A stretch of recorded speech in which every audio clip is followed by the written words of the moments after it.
नमस्कार दोस्तों, welcome back to civil outlook. तो आज हम बात करने वाले हैं सेंसिटिविटी और थिक्सोट्रॉपी के बारे में। ओके, तो पहले समझते हैं सेंसिटिविटी का मतलब क्या है। ओके, तो सेंसिटिविटी का मतलब क्या है, हम लोगों ने कंसिस्टेंसी लिमिट्स पढ़ रखा है। ठीक है, कंसिस्टेंसी लिमिट्स में होता है क्या, जैसे जैसे हम लोग वाटर कंटेंट बढ़ाते जाते हैं उसके वॉल्यूम में चेंजेस होता जाता है, यानी कि वो सॉइल कंप्रेसिबल होती जाती है, उसके वॉल्यूम में चेंज होता है। ओके, अब बात करते हैं सेंसिटिविटी की। ठीक है, consistency of undisturbed soils may get change at same water content. लेकिन कंसिस्टेंसी लिमिट में होता क्या था, हम लोग ग्राफ की ओर देखें यहाँ पे, तो इस तरह ग्राफ होता था। जैसे जैसे हम लोग वाटर कंटेंट इंक्रीज करेंगे तो उसके वॉल्यूम में इंक्रीज होगा और वो एक फेज से दूसरे फेज में जाती थी। लेकिन यहाँ पे ऐसा नहीं है, यहाँ पे सेम वाटर कंटेंट पे जब कंसिस्टेंसी लिमिट क्या हो जाए, चेंज हो जाए, तो उस कंडीशन को बोलते हैं सेंसिटिविटी। ओके, यानी कि हम सॉइल को रिमाउल्ड करें अगर, तो वो सेम वाटर कंटेंट में अपनी कंडीशन को चेंज कर दे। अब बात करते हैं कि इसका हमारे लिए क्या इंपॉर्टेंस है, क्योंकि जितना ज़्यादा सेंसिटिविटी होगी उतना ज़्यादा लॉस ऑफ शेयर स्ट्रेंथ होगा। यानी कि हमको ऐसी सॉइल नहीं चाहिए जिसमें सेंसिटिविटी ज़्यादा होती है लेकिन ज़्यादा नहीं चाहिए। ओके, अब बात करते हैं ये होती क्यों है। इसके दो रीज़न होते हैं। पहला, due to permanent destruction of soil solids, जो कि अनरिकवरेबल होता है, इसको हम लोग रिकवर नहीं कर सकते। दूसरा होता है due to reorientation of water molecules in the adsorbed layer. कौन सी लेयर? Adsorb layer. एडजॉर्ब्ड और एब्जॉर्ब में डिफरेंस होता है। ठीक है, एडजॉर्ब लेयर में जो वाटर मॉलिक्यूल्स है उनका रीओरिएंटेशन होता है, तो उससे भी लॉस होता है। लेकिन ये जो कंडीशन होती है वो रिकवरेबल होती है, यानी कि इससे हम रिकवर नहीं कर सकते, इसको रिकवर कर सकते हैं। तो ये बात समझ में आती है कि सेंसिटिविटी का मतलब क्या है कि कंसिस्टेंसी का चेंज होना एट सेम वाटर कंटेंट, और अगर सेंसिटिव हुई हमारी सॉइल तो वो लॉस ऑफ शेयर स्ट्रेंथ होगा। रीजन दो होते हैं, due to permanent destruction of soil solid और due to reorientation of molecules. Okay, अब बात करते हैं ये अनरिकवरेबल है, ये रिकवरेबल है। ओके, अब इसका फॉर्मूला क्या होता है सेंसिटिविटी का, तो इसका फॉर्मूला होता है unconfined compressive strength in undisturbed state upon unconfined compressive strength in remoulded state. इस दोनों का रेशियो होता है, वो सेंसिटिविटी को शो करता है। ओके, अब ये बात होगी सेंसिटिविटी की अपनी। अब बात करते हैं थिक्सोट्रॉपी की। तो मैंने यहाँ पे बताया था कि जो रिकवरेबल होता है हमारे पास ये होता है। मान लीजिए, ठीक है, अभी इसको पहले समझते हैं, इसके बाद ये ग्राफ को समझेंगे हम लोग। तो थिक्सोट्रॉपी की डेफिनेशन क्या कहती है? रीगेन ऑफ स्ट्रेंथ यानी कि share strength due to deviation of water molecules in the adsorb layer. यानी कि जो ये वाली जो हमारी स्ट्रेंथ लॉस हुई थी उसको रीगेन करने की प्रोसेस को ही क्या बोलते हैं हम लोग? थिक्सोट्रॉपी। यानी कि जो परमानेंट डिस्ट्रक्शन होता है उसको हम लोग रिकवर नहीं कर पाते हैं। अब इन दोनों डेफिनेशन को हम लोग ग्राफ के थ्रू समझते हैं। ओके, ये हमारा एक ग्राफ है। ओके, इस ग्राफ में मैंने दे रखा है यहाँ पे वाई एक्सेस पे अपनी शेयर स्ट्रेंथ और एक्स एक्सेस पे अपना टाइम। मान लीजिए कोई सॉइल है और मैंने इसको यहाँ से रिमाउल्ड किया, रिमाउल्ड करते इसकी शेयर स्ट्रेंथ कम हो जाएगी क्योंकि वो सॉइल सेंसिटिव है, सॉइल की शेयर स्ट्रेंथ कम हो गई।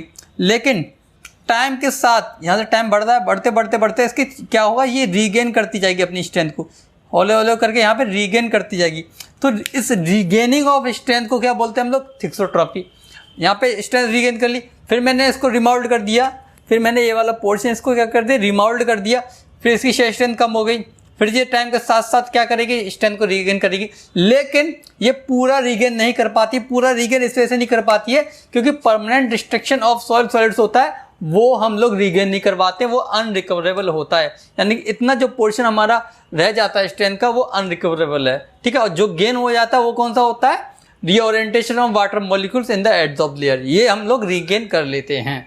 ओके, तो यहाँ पे टॉपिक खत्म होता है सेंसिटिविटी का और थिक्सोट्रॉपी का, जो बहुत ज़्यादा इंपॉर्टेंट है। ओके, यहाँ से आपको एक नया क्वेश्चन देखने को मिल सकता है डेफिनेशन पर्पज में, और इन दोनों से ऑब्जेक्टिव बन सकते हैं। ठीक है, इसमें कंफ्यूज नहीं होना, ये एडजॉर्ब है। ठीक है, एडजॉर्ब नहीं है। ओके, अब बात करते हैं हम लोग अपना तीसरा टॉपिक की, जो है हमारा एक्टिविटी के बारे में। तो अब हम लोग बात करेंगे एक्टिविटी के बारे में। एक्टिविटी को रिप्रेजेंट करते हैं हम लोग कैपिटल ए से। ओके, तो ये क्या होता है? It is nothing but ratio of plastic index upon percentage of clay. Percentage of clay यानी कि क्ले का जो पार्टिकल्स है, हम लोग आगे बात करेंगे क्लासिफिकेशन में। ठीक है, तो क्ले के पार्टिकल्स होते हैं वो लेस देन होते हैं 2 माइक्रोन से। ओके, तो आपको क्वेश्चन में दे रखा होगा कि 2 माइक्रोन से छोटे, यानी कि वो परसेंटेज ऑफ क्ले की बात कर रहा है। ओके, तो ये रेशियो होता है IP upon percentage of clay. Activity मतलब वो कितना ज़्यादा एक्टिव है, वो कितना ज़्यादा वॉल्यूम चेंजेस शो कर रहा है, यानी कि हमको ऐसी सॉइल की नीड नहीं होती जो हाईली एक्टिव होती है। ओके, अगर एक्टिविटी की नंबर की वैल्यू जो है हमारी एक्टिविटी की लेस देन 0.75 है तो वो होती है हमारी इनएक्टिव। ठीक है, अगर ग्रेटर देन 0.75 है और लेस देन इक्वल टू 1.25 है तो उसको बोलते हैं मीडियम एक्टिव। अगर ग्रेटर देन 1.25 है तो उसको बोलते हैं हम लोग एक्टिव। ओके, तो एक्टिविटी से हमारे इतने ज़्यादा क्वेश्चन बन जाएंगे। अब बात करते हैं हम लोग नेक्स्ट टॉपिक की, कोलैप्सिबिलिटी की।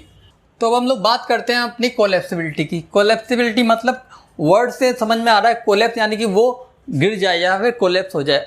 अगर कोलैप्सिबिलिटी की बात की जाए तो हमारी कौन सी टाइप की सॉइल है जो कोलैप्स होती है, वो होती है हमारे लोएस्ट सॉइल। कौन सी? Loess soil. ये कोलैप्सिबल सॉइल होती है जो सेटलमेंट कर जाती है। ओके, तो हमको एक वर्ड समझ में आता है कि कोलैप्सिबिलिटी यानी कि जिस सॉइल में सेटलमेंट हो जाए, ओके, वो कोलैप्सिबल होती है। इसका एग्जांपल है हमारा लोएस्ट सॉइल। अब बात करते हैं हम लोग इसको फाइंड आउट किस तरह करते हैं। तो इसके लिए हम एक पैरामीटर यूज करते हैं, इसको बोलते हैं हम लोग कोलैप्सिबल पोटेंशियल। कोलैप्स पोटेंशियल जिसको सीपी से शो करते हैं। ठीक है, ये क्या शो करता है हमारा? Change in volume upon original volume, कितना सेटल हो गई है। ओके, लेकिन हम लोग सॉइल में एरिया को कन्फाइन मान के चलते हैं, यानी कि कांस्टेंट। तो हम लोग इसको इस तरह लिख सकते हैं, एरिया डॉट चेंज, ठीक है, change in height upon original height. इसको इस तरह लिख देंगे हम लोग, और आगे बढ़ा के delta H upon H not, और इसको आगे बढ़ा के इस तरह लिख सकते हैं हम लोग delta E upon 1 plus E not. Not का मतलब है इनिशियल वैल्यू। ओके, नॉट का मतलब इनिशियल वैल्यू, यानी कि सी पी की हमको 2 डाटा पता चल जाते हैं, फॉर्मूला जो इम्पोर्टेंट है। ठीक है, delta H upon H not equal to delta E upon 1 plus E not. Okay, तो ये दोनों बहुत ज़्यादा इंपॉर्टेंट है। तो ये हमारा कोलैप्सिबिलिटी का फॉर्मूला यहाँ से निकल के आता है, कोलैप्सिबल पोटेंशियल। ओके, तो यहाँ पे कंप्लीट होता है हमारा 3-4 टॉपिक। कौन कौन से कर लिए हम लोगों ने?